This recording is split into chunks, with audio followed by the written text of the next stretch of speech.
More than 2 million civilian federal workers across the country are facing a gut-wrenching deadline tomorrow.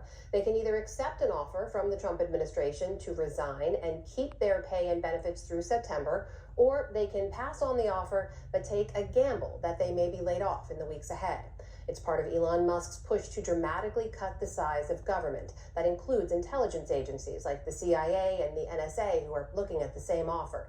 Lisa Desjardins and our team have been talking with workers throughout the government, and she joins me now. So Lisa, there's been a blitz of directives and actions around federal workers. Help us understand what's happening and why it matters. Presidents have the right, as we just heard, to change agencies and to affect political appointees. But what's happening here is sort of an unprecedented barrage of activity against the largest civilian workforce in this country.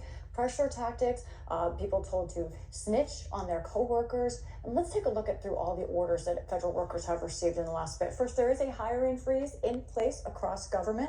They have this deferred resignation deadline that you talked about for tomorrow. There have been administrative leave notices, layoffs in places. There's been lists of new requirements that people think are going toward a purge.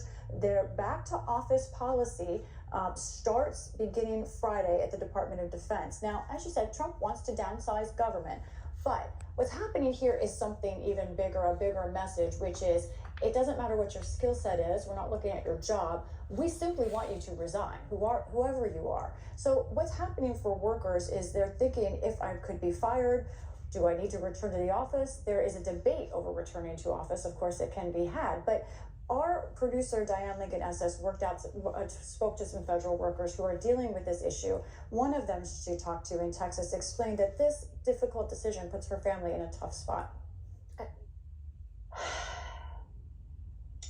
I cried, sobbed in my car.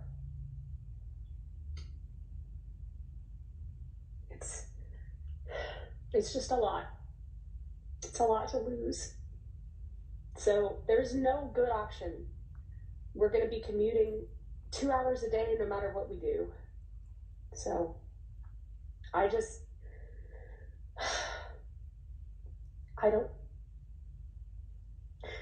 the thing that gets me is why?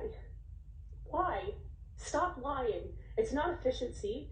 They're going to have to release out buildings and reconfigure desks and spend God only knows how much money to make space for all of us. So you see, it's very personal. I also talked to contractors who have already lost their insurance from being fired. But that back to office order, what do we know about that and how it would actually work? It's agency by agency and when it takes effect, and also some of the details are still not clear to everybody. Unions are saying this violates their bargaining agreements, but the Office of Personnel Management sent out a directive saying you can just ignore those union deals so far. There is also a question about, is there actually room for all of these workers? Diane spoke to someone else, Miranda Wolfcutter in Kansas, who's concerned about that. My agency specifically just did a major reorganization that we just finished over the summer, and we sent every employee out of an office. So we are all now remote, and we will all be called back to offices that no longer exist. We gave up all physical space. So in order to bring people back into an office, we first have to find those offices. Now, I also learned yesterday from a source that the government, the services agency, is now put out a directive saying it wants to sell or get rid of 50% of federally owned space. Currently, that is 8,000 buildings across 2,000 communities. So really significant decision we haven't heard much about. In this moment, as you're talking to federal workers, what are they telling you about how they're navigating these decisions? I cannot overstress the kind of fear and chill effect hovering over federal workers at this moment. In addition to all of these dark of night decisions, workers have been told not to speak about this. There are gag orders hanging over them. Some of them are talking in code over encrypted apps. Now, Elon Musk tweeted out or posted on X last night, rather, he said this: leakers, if there is doubt, they're out. I asked House Speaker Mike Johnson, what about freedom of speech? He said, oh, no, I'm sure he didn't mean anything by that. But federal workers take Musk's words seriously. They believe there is a real threat to them. And this is why several federal workers we talked to would not go on camera. But here's what they said off camera. If people know who I am and I'm sharing information that it could be detrimental to me. They're looking to root out any vestiges of any type of opposition? They're looking for any reason to eliminate federal positions, and I don't want to give an excuse to eliminate a federal position. Workers are finding strength in one thing, their oath of office to protect the Constitution. What do we know about the legality of all this, Lisa? Yeah, I spoke just a short time ago with an expert on this, attorney Michelle Berkovich at Alden Law Group. She represents federal workers. Michelle, thank you for joining us. Thank you for having me. I'm wondering, how overall are federal workers taking this in? Do they think they have legal recourse, and what is your experience with what's going on here in the workforce? I talk about a couple ways. First of all, I do want to say this is unprecedented. In the federal government, usually when there's workforce restructuring or major changes, it's a very deliberate process. The government does a lot of really, really important things that make this nation function and make it function well. So if you're going to be doing a buyout or retirement program, the agency's doing studies, they're realigning functions, they're making sure the essentials are there to get the job done. Bureaucracy does not move at lightning speed, but sometimes there's a reason for that. So this bolt out of the blue, saying this resignation program is disorienting to begin with. It's unprecedented to be communicating directly with OPM and not with your agency, and to be in a situation where you're an employee and you expect maybe your supervisor or your manager is going to have answers about what's going on, or certainly the chief human capital officer will have answers about what's going on. Are you sensing anger, fear? What are you getting from these workers? So federal employees believe in the government, in their mission, and they're all of a sudden hearing that they're lazy, unproductive, underperforming. That's very hard to hear because, quite frankly, they're some of the hardest working people I know. And they don't know who to trust anymore because answers change so quickly every day. You're used to having a place where you can at least get some firm information, some data, some evidence-based decision-making. That is not the case here. And at the same time, they're being presented with these very big choices.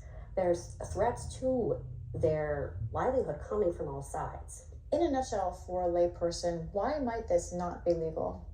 I think it comes down to the fact that it's not clearly legal. There are not clearly appropriated funds. There's not clear authority pursuant to regulation or long-standing guidance, and there's no precedent. Because it's the federal government, if you're going to appropriate funds, if you're going to make certain changes, usually there has to be some sort of regulation, congressional authorization, or one would hope like very thought out guidance. And hear things like, for example, this idea that you can get a second job while still getting paid by the government. That is very questionable. It's only in very narrow circumstances. There are a lot of rules and regulations that limit that, and limit that for a reason. So your advice to workers who have a deadline here, especially on the resignation offer, what should they do? That is, I mean, everybody at the end of the day, you have to make whatever decision is best for you and your family. What I advise people is to not make that decision until you have done a benefits checkup, till you understand what specifically you are putting at risk if you take the offer and the agency reneges or changes its mind, because you will not be able to withdraw that resignation. So I think if you are in a place where, let's say the offer doesn't work out and you have to leave the government soon anyways, regardless, then perhaps you're not out of pocket much. But if you're in a place where you need that job and you need those benefits, you have to be very careful because it's just so unclear. Can I ask you one thing overall? What do you think the purpose is of all this? I think the purpose is to get folks to leave the government. I don't think there's much care as to whether or not the government's going to be able to deliver on that process. I think it's an end run around reduction in force. And I think it's a way to be honest, intimidate the federal workforce, and it's going to have it's a chilling effect. It's performative. It's a pressure tactic. It's coercive in my mind. I think the government, I think OPM is perhaps trying to give information to suggest it's not coercive, but every time they get new information, it raises more questions. Unprecedented. Michelle Berkovich, thank you much for talking to us. Thank you.